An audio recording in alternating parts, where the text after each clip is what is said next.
अस्सलामुअलैकुम। आज हम आपको ये मज़ेदार सा आलू गोश्त बनाना सिखाएंगे। आपको हमारी वीडियोस अच्छी लगें तो लाइक करें, सब्सक्राइब करें और बेल आइकन दबाना मत भूलिएगा। आलू गोश्त की रेसिपी स्टार्ट करते हैं। ये हमने गोश्त ले लिया है, पानी ऐड कर दिया, उसमें इतना पानी डाला है कि ये डूब जाए गोश्त हमारा। और ये 1 पाव गोश्त है, उसमें 1 चम्मच अदरक, 1 चम्मच लहसुन और 2 प्याज हैं। ये सब डाल देंगे।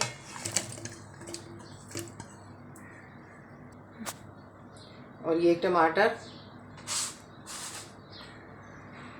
2 चम्मच जो है मिर्चें, आधी चम्मच हल्दी और 2 चम्मच ही धनिया और हस्बे जायका नमक। और इसमें घी डाल देंगे, जितना आप खाते हैं उस हिसाब से हम 2 चम्मच डालेंगे।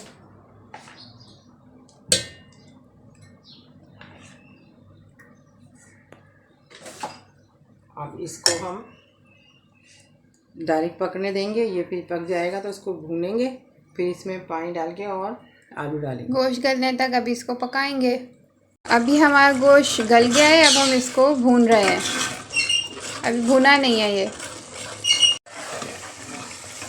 भुन गया है, हमने इसमें हरी मिर्ची डाली है और अब आलू डाले। मसाला भुन गया था, अब इसमें हमने ये आलू डाल दिए, हरी मिर्ची डाल दी थी। अब इसको भी थोड़ा सा ना भूनेंगे ताकि ये ना अच्छे से हो जाए। फिर उसके बाद में पानी डाल देंगे कि आलू गल जाए। और जितना आपको शोरबा रखना है उतना शोरबा रख लेंगे। हम आलू को चावल से खाते हैं, आलू को तो हम थोड़ा पतला ही रखेंगे।